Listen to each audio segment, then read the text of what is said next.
हे राम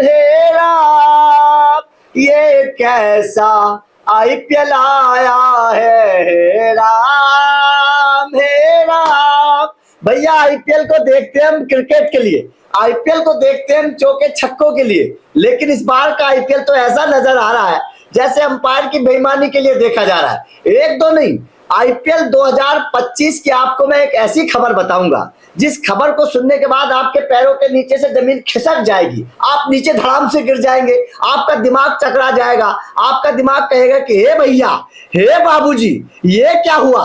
ये तो बिल्कुल ही हैरानी वाला काम हो गया, क्योंकि एक नहीं तीन गलत फैसले एक ही अंपायर ने दिए, एक ही टीम के खिलाफ दिए। मतलब हद होती है, यहाँ पर दिमाग चकरा जाएगा और आप सोचने पर मजबूर हो जाएंगे कि भाई साहब ये तो दाल में कुछ काला है, दाल में कुछ ना कुछ काला है। अब वो काली दाल क्या है, चलिए उस पर आपको हकीकत बता देता हूँ कि दाल में काला है या दाल ही काली है। दोनों चीजें आप लोगों को समझा देता हूँ। दरअसल आईपीएल में इस वक्त जो सबसे ज्यादा बवंडर मच रहा है वो ईशान किशन के आउट होने के बाद मच रहा है। जिस तरीके से ईशान किशन को आउट दिया गया था मुंबई इंडियंस के खिलाफ, उस तरीके से दीपक चाहर की गेंद पर, उसके बाद से बवंडर मच रहा है कि भाई साहब क्या वास्तव में ये एक इत्तेफाक था या फिर सोचकर जानबूझकर दिया गया फैसला था। ये जहन आपके जहन में भी ये सवाल होगा। अंपायर के लेकर इस वक्त विनोद शेषन अंपायर थे, विनोद शेषन अंपायर को लेकर इस वक्त सवाल खड़े होने लगे हैं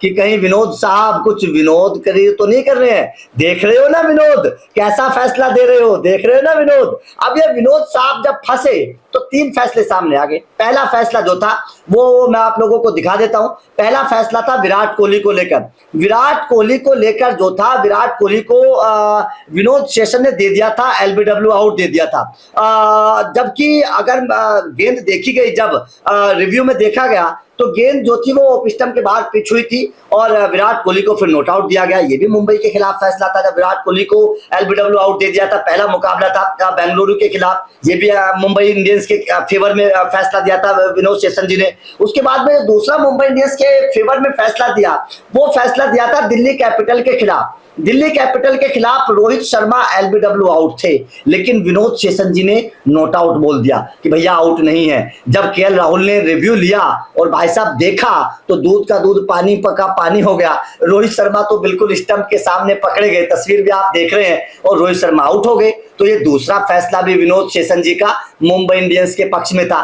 और तीसरा जो फैसला विनोद शेषन जी ने दिया, जिसने आईपीएल में हड़कंप मचा दिया, तूफान मचा दिया, वो भी मुंबई इंडियंस के पक्ष में था। जब ईशान किशन को भाई साहब ना गेंद बल्ले से लगी, ना पैड से लगी, ना ग्लव से लगी, ना थाई पैड से लगी, ना कपड़े से लगी, गेंद कहीं लगी नहीं थी और भाई साहब ईशान किशन को आउट दे दिया। मतलब सिर झन्ना गया मेरा तो भाई साहब देखकर, सिर घूम गया कि आखिर आउट है कैसे। अरे भैया कोई तो बहाना बनाते आउट देने का, किसी भी जगह गेंद लगी हुई नहीं थी। मैं मान जाता कपड़े में गेंद लगती, थाई पैड में लगती, पैड में लगती, कहीं तो लगती, हमारे दिमाग में बात आती चलिए अंपायर से गलती हो गई, आवाज तो आई होगी, लेकिन गेंद तो कहीं लगी ही नहीं। ईशान किशन से कोसों दूर थी गेंद बल्ले से, लेकिन अंपायर ने विनोद शेषन जी ने उंगली उठा दी, उंगली ऐसे उठा दी जैसे उंगली वो तिरछी होगी नहीं, और भाई साहब आउट दे दिया। अब ये तीसरा फैसला भी मुंबई इंडियंस के फेवर में था। जैसे ये तीन फैसले मुंबई इंडियंस के फेवर में विनोद शेषन जी ने दिए तो भाई साहब सोशल मीडिया पर चर्चा चलने लगी।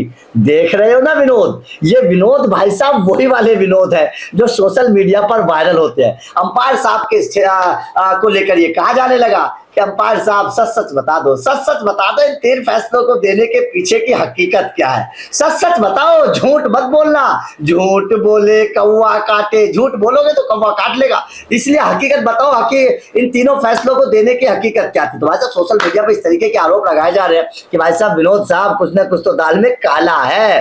आपका इस खबर पर क्या कहना है? आप इन तीनों फैसलों को किस तरीके से देखते हैं? क्या कभी आपको ऐसा लगता है कि कोई अंपायर तीन फैसले एक टीम के फेवर में दे सकता है, और वो भी एक ही आईपीएल में? कमेंट करके जरूर बताइएगा।